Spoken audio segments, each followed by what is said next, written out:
There are texts the faithful were never meant to see, scrolls burned in silence, pages torn from history by trembling hands, and among them, hidden in the margins of one of Judaism's most sacred books, lies a story about a man named Yeshu, a sorcerer, a deceiver, a heretic condemned to boil in excrement for eternity. They say this is not the Jesus you know, but what if it is? If the guardians of ancient wisdom erased one version of the truth, what else have they hidden from you? Long before the Gospels were canonized, before Rome wrapped itself in the cross, there existed another account, not written by believers, but by those who rejected him. The Talmud, that vast ocean of rabbinical debate spanning centuries, contains fragments of a narrative so inflammatory that for nearly 2,000 years, Christian authorities demanded its censorship. Entire passages were blacked out, rewritten, or removed. Scribes who refused were exiled or worse. The Vatican knew these texts existed. They wanted them destroyed, because what the Talmud says about Jesus does not align with the story you were taught in Sunday school.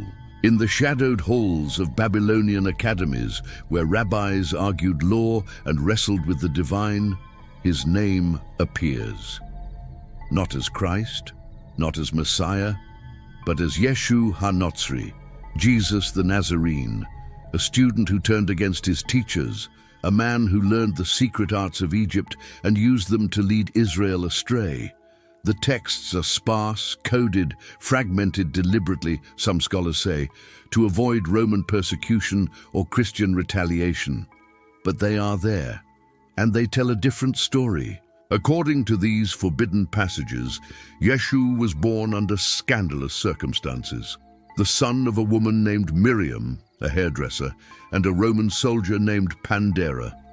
Not a virgin birth, but an affair, a secret that would stain his lineage and mark him as illegitimate in the eyes of the law. The Talmud does not celebrate him. It mourns what he became, a student of the sages who descended into sorcery, who inscribed the ineffable name of God onto his flesh and used it to perform wonders, healings, exorcisms, miracles that astonished the crowds but horrified the righteous. Because they were not acts of God, they were thefts of power, magic drawn from a source that should never have been touched. The rabbis called him a deceiver, a man who beguiled Israel with tricks and illusions, who turned the people away from the covenant and toward himself. They say he had 5 disciples, not 12. 5 men who followed him into heresy and shared his fate. The Sanhedrin, the council of elders, condemned him not as a prophet, but as a false teacher whose blasphemy threatened the very foundation of the faith. And so they executed him, not on a cross held high for all to see, but in accordance with Jewish law, stoned first, then hanged on a tree as a public warning, his body left to rot until sunset, as Moses commanded. But the story does not end with his death. The Talmud speaks of what came after, not resurrection, not ascension, but judgment.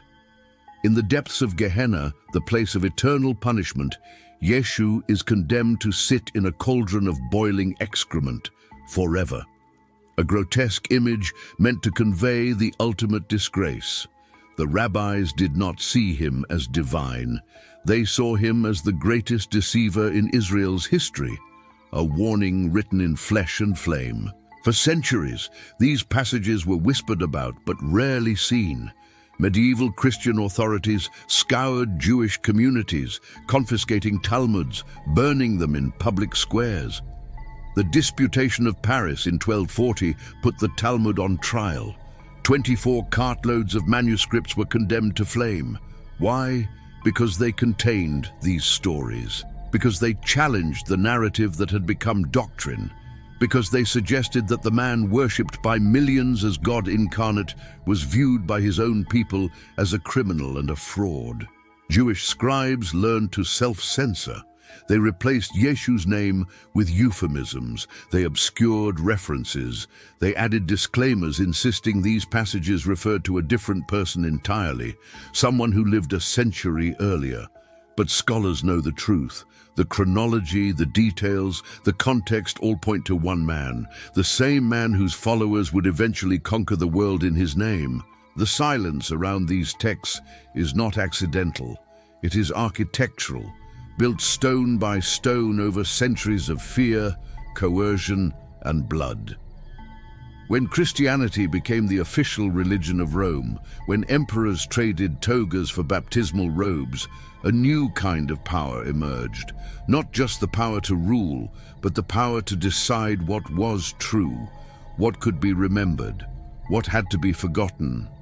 And the Talmudic passages about Yeshu became dangerous, not because they were lies, but because they offered an alternative memory, a version of events that could not coexist with the divine narrative the church was constructing. In 1239, a Jewish convert to Christianity named Nicholas Donin brought 35 charges against the Talmud before Pope Gregory IX. Among them, the claim that it contained blasphemies against Jesus and Mary. The Pope ordered all copies seized. In Paris, Rabbi Yechiel of Paris was forced to defend the Talmud in a public disputation. He argued brilliantly, insisting the Yeshu mentioned in their texts was not the Christian Jesus, but another man entirely. A clever deflection born of necessity, because to admit the truth would have meant not just the burning of books, but the burning of people. The rabbis lied to survive, and their lie became the official Jewish position for generations. But manuscripts have long memories. Hidden in Genizas, those sacred storage rooms where damaged Hebrew texts are kept until burial, the uncensored versions survived. In the Cairo Geniza, discovered in the late 19th century, scholars found fragments that had escaped the censor's blade, texts that still named names, that still described the execution, that still placed Yeshu in boiling filth for eternity. The Christian authorities had tried to erase these words from history. They failed. What the Talmud reveals is not just a counter-narrative, but a wound, a theological fracture that has never healed. For Jews, these passages were a defense mechanism, a way to process the catastrophic rise of a breakaway sect that would eventually turn on them with unimaginable violence. The followers of Yeshu became the church, and the church became the persecutor. Pogroms, crusades, inquisitions, ghettos, all justified in part by the accusation that Jews had killed Christ. The irony is suffocating. The Talmud admits to executing Yeshu, but not as God, as a criminal. And that admission was used as evidence of eternal guilt. The rabbis who wrote these passages could not have imagined what their words would become, a weapon, a justification for 2 millennia of suffering. But they wrote them anyway because memory mattered, because bearing witness, even to a heretic, even to a deceiver, was a sacred duty. They recorded what they believed to be true, knowing it might cost them everything. And it did. Modern scholars approach these texts with caution. Some insist the Yeshu of the Talmud is not Jesus of Nazareth at all, but a composite figure, a symbolic representation of all false messiahs. Others argue the chronology is deliberately distorted to avoid persecution. But the most honest among them admit what the medieval rabbis could not. The Talmud is talking about him, the man who walked in Galilee, the man who overturned tables in the temple, the man whose death would split history in two. It is talking about Jesus, and it is saying he was a fraud. This is not a comfortable truth for anyone, not for Christians who built cathedrals on the certainty of his divinity, not for Jews who have spent centuries insisting these passages mean something else, not for skeptics who prefer clean narratives and clear villains. The Talmudic Jesus exists in a space between faiths, a ghost that haunts both traditions. He is proof that history is never singular, that the past is a battlefield where the victors write the scripture, but the defeated whisper the truth. What would happen if these texts were taught alongside the Gospels? If Sunday schools opened their doors to the rabbinical counterstory? If the world was forced to confront the possibility that the most influential figure in human history was seen by his contemporaries not as Messiah, but as threat, the foundations would crack. Not because the story is true or false, but because it exists at all. Because it proves that faith is always contested, that divinity is always debated, that even God can have enemies. The Talmud does not ask you to believe its version. It simply offers another way of seeing, a lens ground in a different fire. And through that lens, Jesus becomes human again, flawed, ambitious, dangerous. A man who reached for something he should not have touched and paid the ultimate price. Not martyrdom, but disgrace. Not heaven, but excrement.